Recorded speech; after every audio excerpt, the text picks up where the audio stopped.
அனைவருக்கும் வணக்கம். இந்த வீடியோல என்ன பார்ப்போம்னா, தாவேக்காவோட சின்னம் உறுதியானது. அத பத்தி தான் இந்த வீடியோல பார்க்க போறோம்.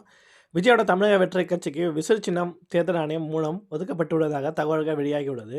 விஜயன் தாவேக்கா தமிழக வெற்றிக் கழகம் 2026 தமிழ்நாடு சட்டமன்ற தேர்தலை எதிர்கொள்ள சின்னம் கேட்டு தேர்தல் ஆணையத்தை நாடியுள்ளது. தேர்தல் சின்னங்கள் ஆணை 1968 கீழ் விதிகளின் கீழ் தங்களுக்கு ஒரு தேர்தல் சின்னத்தை ஒதுக்கக் கோரி இக்கட்சி இந்திய தேசிய ஆணையத்தை செவ்வாய்க்கிழமை மனு அளித்தது. கடந்த சில நாட்களுக்கு முன்பு தான் முதல் தேர்தலை எதிர்நோக்கி காத்திருக்கும் நடிகர் விஜயின் தமிழக வெற்றிக் கழகம் தனது வேட்பாளருக்கான பொது தேர்தல் சின்னம் கேட்டு இந்திய தேர்தல் ஆணையம் அணுகியிருந்தனர். டிவிக இணைச் செயலாளர் CTR Nirmalkumar whistle, auto rickshaw, microphone உள்ளிட்ட 10 சின்னங்களை அடக்கிய பட்டியலுடன் தேர்தல் சின்னங்கள் ஆணை 1968 கீழ் விண்ணப்பத்தை கடந்த சில வாரங்களுக்கு முன் சமர்ப்பித்தார். இந்த சின்னம் விவகாரத்தை டெல்லி விஜய்க்கு எதிராக கேம் ஆடும் என்று எதிர்பார்க்கப்பட்டது. ஆனால் விஜய் தரப்பிற்கு அவர்கள் கேட்ட சின்னமே கொடுக்கப்பட்டதாக கூறப்படுகிறது. முதலில் வருபவருக்கு முன்னுரிமை அடிப்படையில் இந்த சின்னம் வழங்கப்பட்டதாக கூறப்படுகிறது.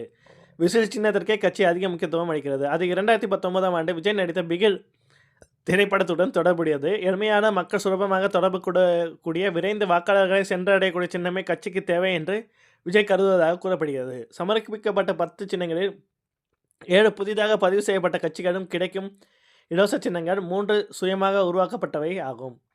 பேரணிகளின் போது தொண்டர்களுக்கிடையே எடுத்துச் செல்லவும் விநியோகிக்கவும் எளிதாக இருக்கும் என்பதால் விசு தாவேக்காவுக்கு சாதகமாக இருக்கும். இதனால் அதை கேட்டு தாவேக்கா அழுத்தம் கொடுத்ததாக கூறப்படுகிறது. பொது சின்னங்கள் முதலில் வருபவருக்கே முன்னுரிமை அடிப்படையில் ஒதுக்கப்பட்டன. இதையடுத்து விஜயின் தமிழக வெற்றிக் கழக கட்சிக்கு விசில் சின்னம் தேர்தல் ஆணையம் மூலம் ஒதுக்கப்பட்டுள்ளதாக தகவல்கள் வெளியாகியுள்ளது. விஜய்க்கு இந்த சின்னத்தை தேர்வு செய்ய சொன்னது அவரின் ஆஸ்தான ஜோஸ்தியார் என்று கூறப்படுகிறது. அரசியல் ஆலோசகர்கள் இது குறித்து நம்மில் பேசுகையில், விசில் சின்னம் சுவரில் வரைவதற்கும் வாக்குப்பதிவு இயந்திரங்களை தெளிவாக தெரிவதற்கும் எளிதாக இருப்பதால் பிரச்சார ரீதியாக சிறப்பாக செயல்படும். சின்னங்கள் வேட்பாளர் பெயர்களைப் போலவே முக்கியம். அங்கீகாரம், மக்களிடையே எளிதாக சென்று சேர்வது, பார்ப்பதுடன் தெரிவது ஆகியவை வாக்குப்பதிவு நாளில் முக்கிய பங்கு வகிக்கிறது. அந்த வகையில் விசில் சின்னம் விஜய்க்கு சாதகமாக இருக்கும் என்று கூறியுள்ளனர். நன்றி.